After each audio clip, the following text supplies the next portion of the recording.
मैं आरबी पाठक सर स्वागत करता हूं आपका पीएससी सुपर 30 क्लासेस में, जिसके अंतर्गत आपको मध्य प्रदेश की पीएससी की प्रारंभिक परीक्षा की जो 10 यूनिट हैं वो 10 यूनिट आपको इसमें प्रोवाइड करवाई जाएंगी और उसके साथ समानता कोशिश की जाएगी कि आपको इसमें मुख्य परीक्षा के भी लेक्चर प्रोवाइड करवाए जाएं।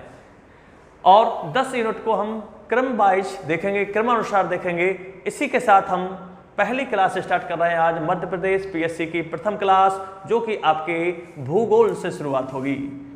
भूगोल तो हम सबसे पहले समझते हैं कि ये भूगोल विषय क्या है, आखिर इसका अर्थ क्या होता है, भूगोल ये विषय क्या क्या अपने अंदर समेटे हुए है। सामान्यतः जब भूगोल एक विषय के रूप में देखा गया, भूगोल की सबसे पहले बात करते हैं या फिर कहें कि भूगोल के जनक की बात करें अगर हम जनक, तो हिकेटियस को इसका जनक माना जाता है। हिकेटियस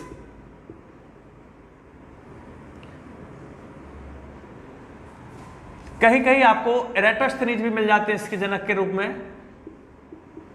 एराटोस्थेनीज सामान्यतः एक शब्द दिया था इन्होंने जियोग्राफी का, जियोग्राफी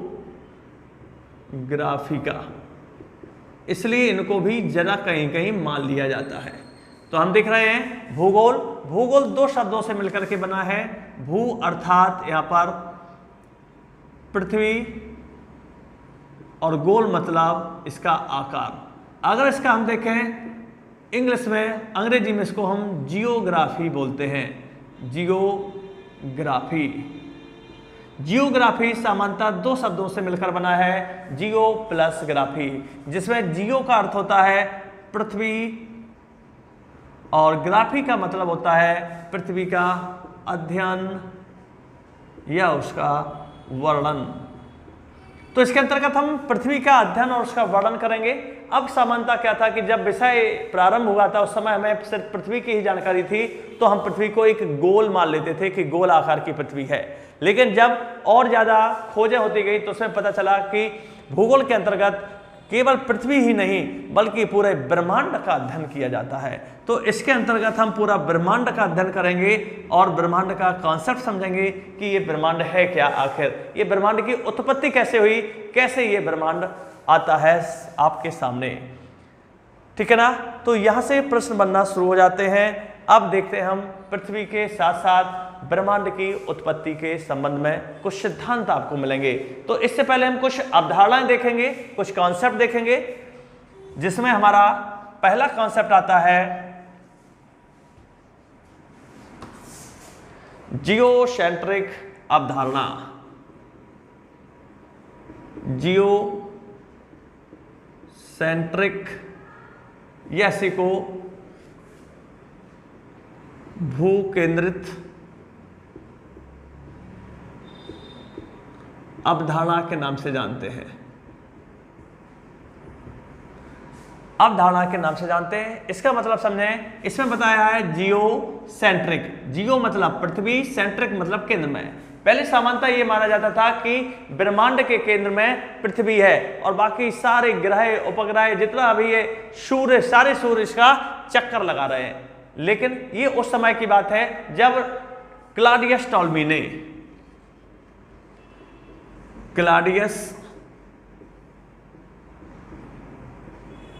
ने 140 ईस्वी में एडी में ये बात कही कि ब्रह्मांड के केंद्र में पृथ्वी है और सभी ग्रह उपग्रह और सूर्य उसके चक्कर लगा रहे हैं। ये वाली कल्पना, ये वाली अवधारणा बहुत समय तक चलती रही। इसके बाद एक अवधारणा आती है हेलियोसेंट्रिक। हेलियोसेंट्रिक अर्थात सूर्य केंद्रित अवधारणा। सूर्य केंद्रित अवधारणा,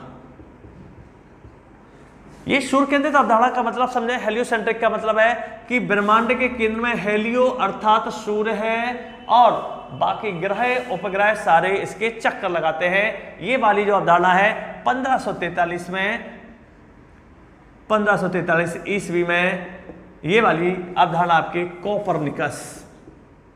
कोपरनिकस के द्वारा ये प्रस्तुति की गई और कोपरनिकस की अवधारणा सामान्यतः आज भी ये प्रचलन में है। यही माना जाता है कि ब्रह्मांड के केंद्र में सूर्य है और सभी ग्रह उपग्रह उसकी परिक्रमा लगा रहे हैं। इसके साथ ही हम देखते हैं कुछ और इसमें शोध हुए, कुछ और खोजें हुई 1805 में, देख लिया होगा आपने इसको। इसके बाद देखते हैं हम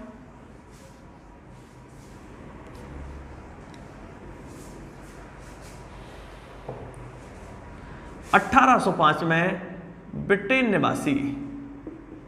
निवासी एक आपके खगोल शास्त्री आते हैं विलियम हर्शेल।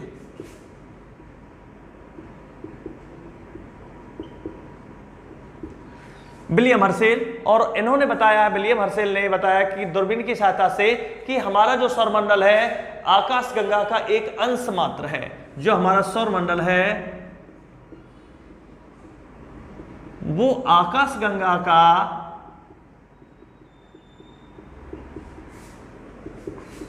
एक अंश मात्र है, एक बहुत छोटा भाग है हमारा जो सौरमंडल है आकाशगंगा का।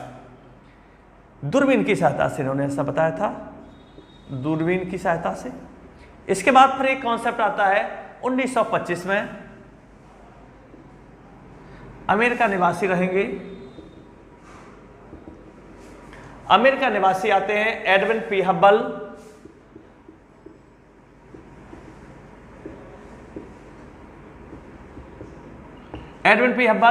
और ये बताते हैं कि जो हमारी आकाशगंगा है, इस तरह की आकाशगंगाएं ब्रह्मांड में लाखों हैं, अर्थात हमारी आकाशगंगा की तरह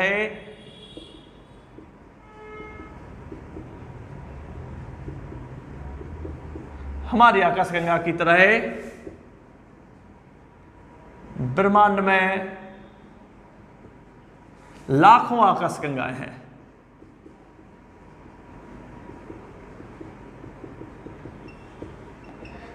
तो इन्होंने भी ये बताया कि हमारे ब्रह्मांड की तरह लाखों आकाशगंगाएं हैं। इसी तरह देखते हैं हम और भी हमारे साथ समानता खोजें होती रही हैं और ब्रह्मांड की उत्पत्ति के संबंध में विभिन्न आपके खगोल शास्त्री आते हैं और अपने अपने मत देते हैं। यहां पर अब हम देखेंगे कि विभिन्न खगोल शास्त्री कौन कौन सा मत देते हैं ब्रह्मांड की उत्पत्ति के संदर्भ में। तो ये देखना हो आपको, तो यहां पर स्क्रीनशॉट ले सकते हैं इसका।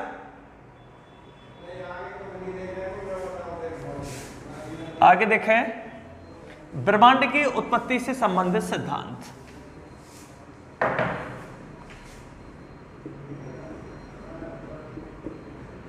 ब्रह्मांड की उत्पत्ति से संबंधित सिद्धांत। यहां पर सामान्यतः हम देखेंगे 3 सिद्धांतों की चर्चा करेंगे और उन 3 सिद्धांतों में भी एक प्रमुख सिद्धांत रहेगा जिसका नाम होगा बिग बैंग थ्योरी या महाविस्फोट सिद्धांत।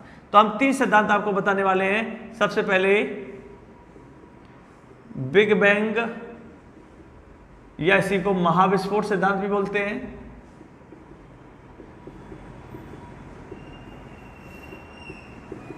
जो कि जॉर्ज लेवेंथियर का है, ये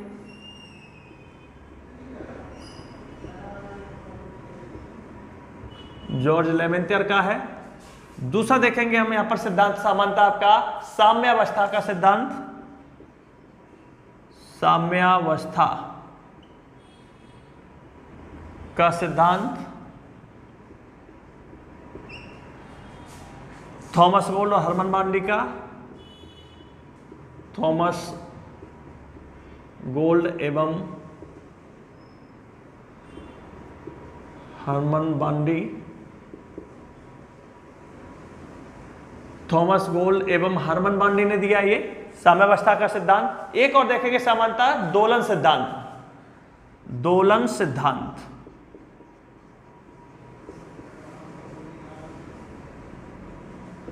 ये दोलन सिद्धांत दिया था डॉक्टर एलन सैंडविच ने, डॉक्टर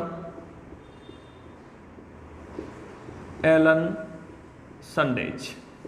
तो समानता का भी ये सबसे ज्यादा फेमस सिद्धांत है और यही समानता आज देखें वर्तमान में तो यही सिद्धांत आपका मान्य है, बिग बैंग या महाविस्फोट सिद्धांत। तो इसको हम देखते हैं, ये हमें आयात करना है आप लोगों को कि कौन सा सिद्धांत किसका है। इसमें हमें ज्यादा नहीं देखना ये सिद्धांत, सिर्फ हम बात करेंगे बिग बैंग या महाविस्फोट सिद्धांत की, जो कि आपका दिया था जॉर्ज लेवेंटर ने। ठीक है ना, स्क्रीनशॉट ले लीजिए।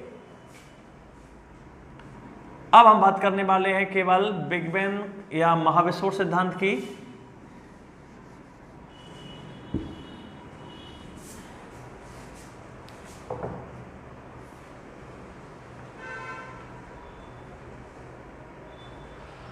ये सिद्धांत आपका बिग बैंग सिद्धांत जॉन लेवेंटर द्वारा दिया जाता है 1927 में।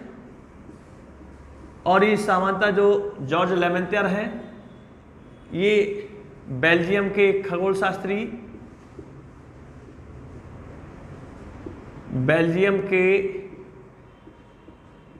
खगोल शास्त्री या पादरी थे बेल्जियम में, जिन्होंने इस सिद्धांत को बताया। इनके अनुसार इन्होंने बताया ब्रह्मांड आज से लगभग 13.8 अरब वर्ष पूर्व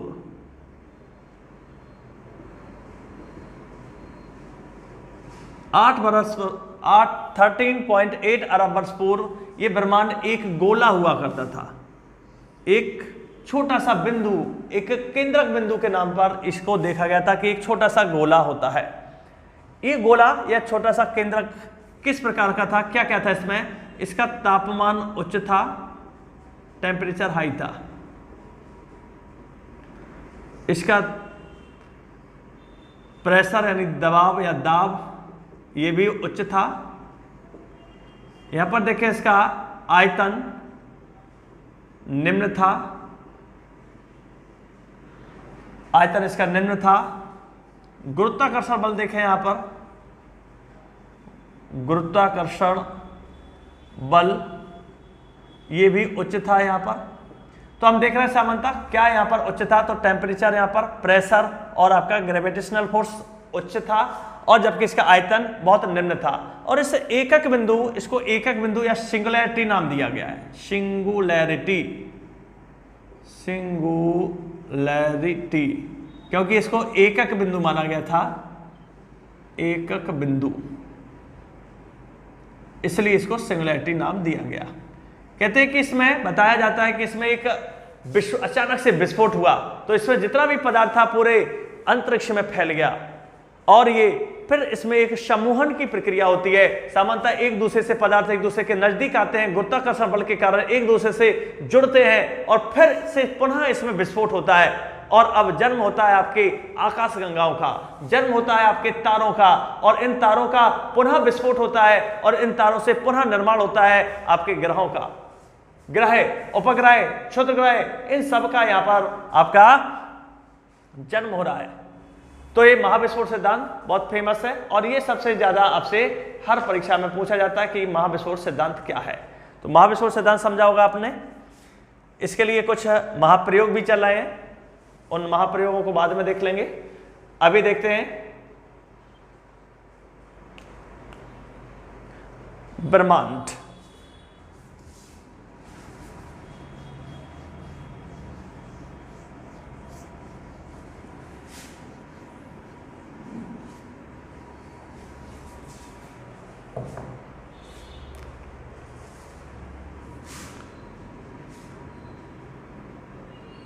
आकाश गंगाएं, हेडिंग डालते हैं यहां पर, आकाश गंगाएं या आकाश गंगा, सामान्यतः इसको गैलेक्सी कहते हैं, गैलेक्सी। तो ये आकाश गंगा क्या है? आकाश गंगा में यहां पर हम देखें, आकाश गंगा कहते हैं कि ब्रह्मांड में लगभग 100 अरब आकाश गंगाएं हैं। 100 अरब आकाश गंगाएं हैं, और प्रत्येक आकाश गंगा में लगभग 100 अरब आपके तारे हैं। 100 अरब लगभग आपके यहां पर तारे देखने को मिलते हैं हमें। और यहां पर बताया जाता है कि आकाशगंगा में, जो आकाशगंगा हमारी, इसकी आकृति हमारी स्पाइरल है या सर्पिलाकार है। इसमें 3 घूर्णनशील भुजाएं होती हैं। अगर एक आकाशगंगा है आपकी स्पाइरल टाइप की है, यहां पर 3 घूर्णनशील भुजाएं इसमें देखने को मिलती हैं। 3 घूर्णनशील भुजाएं मिलती हैं यहां पर देखने के लिए, 3 घूर्णनशील भुजाएं। 3 गुणनशील भुजाएं देखने को मिलेंगी आपको, जो आपकी स्पाइरल है यहां पर। इसी के साथ एक टर्म आती है बल्ज। आखिर ये बल्ज क्या है, यहां पर क्वेश्चन बनता है इसमें कि आखिरकार ये बल्ज क्या है।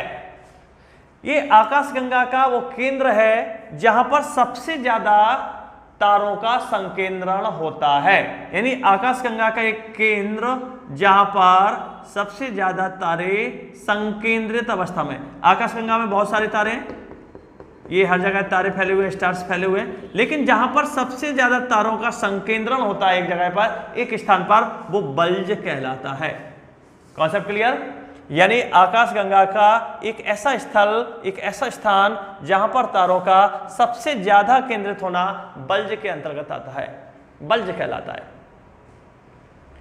इसके बाद देखते हैं, समझ में आ रहा होगा बल्ज आकाशगंगा का एक तारों से केंद्रित स्थल। देखें नेक्स्ट,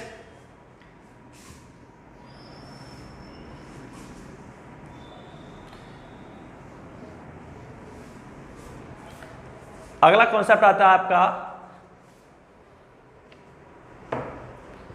हमारी आकाशगंगा, यानी हमारी जो आकाशगंगा है, हमारी आकाशगंगा का नाम क्या है?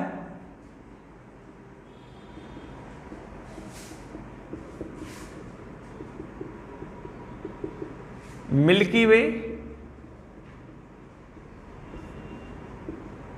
या इसको हम दुग्ध मेखला भी बोलते हैं।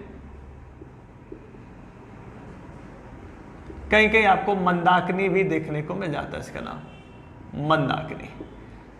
हमारी जो आकाशगंगा है उसका नाम मिल्की वे, दुग्ध मेखला या मंदाकिनी है।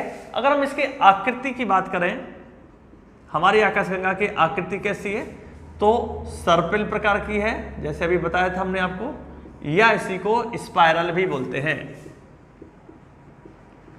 स्पाइरल। तो हमने आकृति देख ली हमारी आकाशगंगा की। अब हमसे दूसरा क्वेश्चन पूछा जाता है कि हमारी आकाशगंगा के निकट की आकाशगंगा, यानी सबसे निकट की आकाशगंगा, सबसे निकट की आकाशगंगा, अर्थात हमारी जो दुग्ध मेखला आकाशगंगा है, इसके सबसे निकट की आकाशगंगा का नाम क्या है? इसमें देखें तो उसको हम कहते हैं देवयानी। 2-3 नाम मिलेंगे इसके, देवयानी, या इसको एंड्रोमेडा, एंड्रोमेडा, या फिर इसी का एक नाम और आपको देखने के लिए मिल जाता है मेसियर 31, मेसियर 31। तो ये जो हमारे सबसे नजदीक की आकाशगंगा है, यूपीएससी का क्वेश्चन है, हमारे नजदीक की आकाशगंगा कौन सी है? मेसियर 31, यानी इसी को हम देवयानी, इसी को एंड्रोमेडा और इसी को मेसियर 31 के नाम से जानते हैं।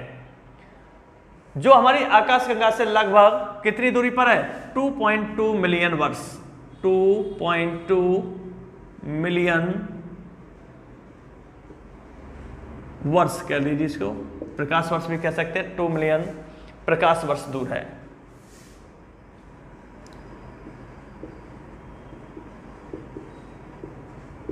$2.2 मिलियन प्रकाश वर्ष दूर है हमारी आकाशगंगा से। तो आपने देखा, स्क्रीनशॉट ले सकते हैं आप लोग।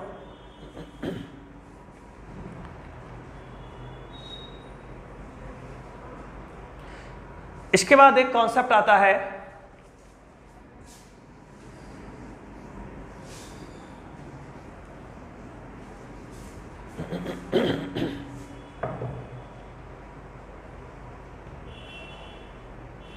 Relic Galaxy. Relic Galaxy,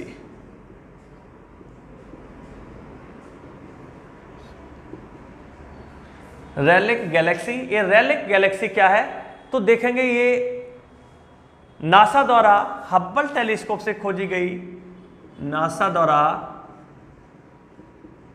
America की अंतरिक्ष एजेंसी नासा द्वारा हब्बल टेलीस्कोप से, हब्बल टेलीस्कोप से खोजी गई एक आकाशगंगा है, टेलीस्कोप से खोजी गई एक आकाशगंगा है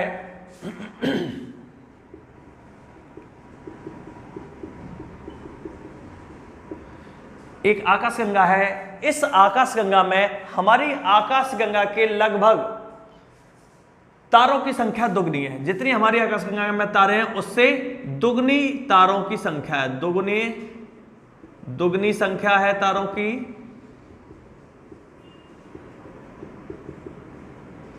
जबकि आकृति अगर देखा जाए या आकार इसका देखा जाए, आकार देखें तो रेलिक गैलेक्सी का अगर आकार देखें तो हमारी आकाशगंगा का लगभग 1/4 है। तो आकार 1/4 है, 1/4। और जब तारों की संख्या की जाए तो हमारी आकाशगंगा से लगभग दुगनी तारों की संख्या है। ये रेलिक गैलेक्सी की खोज की है नासा के द्वारा। समझ में आ गया होगा। नेक्स्ट देखते हैं इसमें ओरियन नेबुला। ये छोटे छोटे कॉन्सेप्ट हैं, यहां से क्वेश्चन बनते हैं सीधे सीधे। ओरियन नेबुला, ओरियन नेबुला, ये कॉन्सेप्ट समझे क्या है ओरियन नेबुला। जो हमारी आकाशगंगा है उसके सबसे चमकीले और शीतल तारों का एक समूह है, वो ओरियन नेबुला कहलाता है। अर्थात हमारी आकाशगंगा में जो तारे हैं उन सभी तारों में जो सबसे ठंडे हैं और जो सबसे ज्यादा चमकीले तारे हैं उनका समूह, उनका ग्रुप ओरियन नेबुला कहलाता है। देखते हैं ओरियन नेबुला। हमारी आकाशगंगा के सबसे शीतल एवं चमकीले तारों का समूह,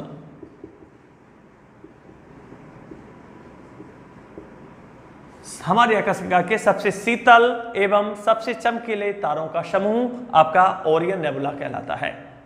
ठीक है ना। आगे देखते हैं नेक्स्ट कॉन्सेप्ट, क्लस्टर। एक शब्द आएगा आपका क्लस्टर।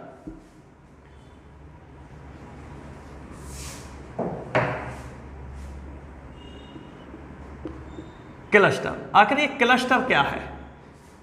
तो क्लस्टर में बहुत सारी आकाशगंगाओं का ये समूह होता है। क्लस्टर बहुत सारी आकाशगंगाओं का एक समूह, लगभग ऐसा माना जाता है कि 1000 से लेकर के और लगभग 10,000 आकाशगंगाओं का समूह, आकाश गंगाओं का समूह आपका क्लस्टर कहलाता है, जिसमें लगभग 1000 से लेकर के 10,000 आकाशगंगाएं हों तो आपका वो एक क्लस्टर कहलाता है। एक इसके बाद एक शब्द आता है आपका सुपर क्लस्टर। सुपर क्लस्टर, तो सुपर क्लस्टर में क्या है? तो लगभग 40 से 43 क्लस्टर शामिल होते हैं इसमें, अर्थात 40 से 43, 40 से 43 क्लस्टर मिलकर के आपका एक सुपर क्लस्टर बनाते हैं। लगभग 40 से 43 क्लस्टर मिलकर के। तो दो कॉन्सेप्ट हो गए। यहां पर आप देखेंगे भारतीय जो अंतरिक्ष वैज्ञानिक दल है, भारतीय अंतरिक्ष वैज्ञानिकों के दल ने, भारतीय अंतरिक्ष वैज्ञानिकों के दल ने, अंतरिक्ष वैज्ञानिकों के दल ने जुलाई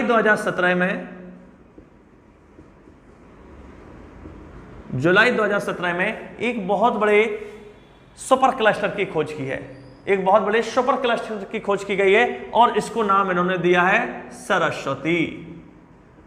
तो ये भी कॉन्सेप्ट ध्यान रखना है कि भारतीय अंतरिक्ष वैज्ञानिकों द्वारा खोजा गया सुपर क्लस्टर का नाम क्या है? तो उसका नाम है सरस्वती, जो कि जुलाई 2017 में इसकी खोज की गई भारतीय अंतरिक्ष वैज्ञानिकों के द्वारा। थोड़ा और एक दो कॉन्सेप्ट देखते हैं, उसके बाद आज की क्लास समाप्त करेंगे। इसके शॉट ले लीजिए। एक कॉन्सेप्ट आता है इसी में प्लेनेमस। प्लेनेमस, तो देखते हैं ये प्लेनेमस क्या है। प्लेनेमस सौरमंडल के बाहर, जो हमारा सौरमंडल है, सौरमंडल के बाहर बिल्कुल एक जैसे दिखने वाले पिंडों का एक समूह है। तो सौरमंडल के बाहर